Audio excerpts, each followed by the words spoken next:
La plus célèbre d'entre elles est celle du fossile Piltdown, créé en 1912 en Angleterre par l'évolutionniste Charles Dawson.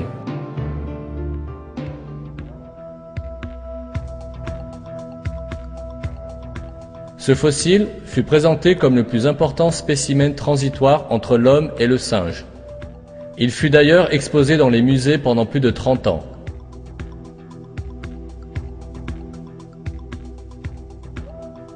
Quand les experts examinèrent le fossile en 1949, ils découvrirent qu'il s'agissait de la mâchoire d'un orang-outan fixée sur un crâne humain.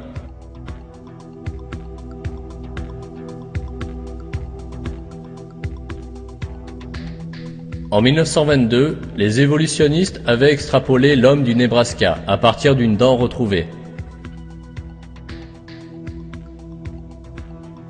Ils n'omirent pas de lui octroyer un nom ostentatoire à consonance latine, Hesperopithecus Harold Cookie, ni d'en déduire des croquis. Rapidement, on apprit que la dent à l'origine de ce tapage n'était autre qu'une dent de sanglier.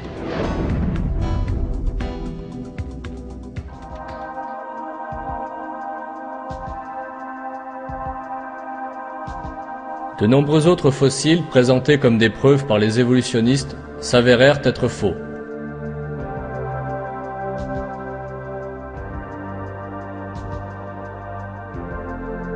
L'homme de Néandertal fut avancé comme preuve en 1856 et réfuté en 1960.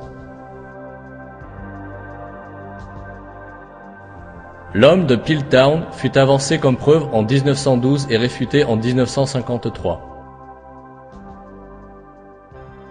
Le Sinjanthrope fut avancé comme preuve en 1959 et réfuté en 1960.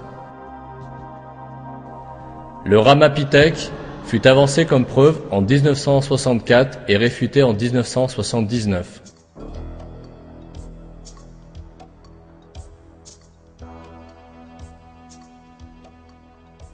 Malgré cela, ces crânes sont encore présentés au public à travers les médias et certains ouvrages scolaires en tant que faits scientifiques.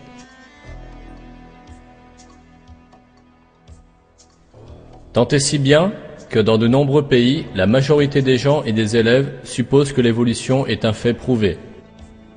En fait, la vérité que les évolutionnistes tentent de nier et de cacher est à portée de tous.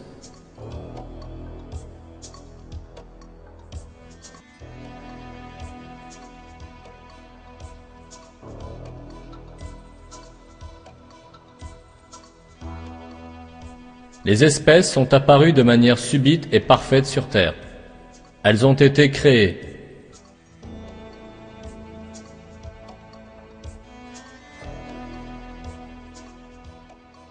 Le Créateur divin de la nature entière a créé toutes les espèces avec leurs traits parfaits et uniques.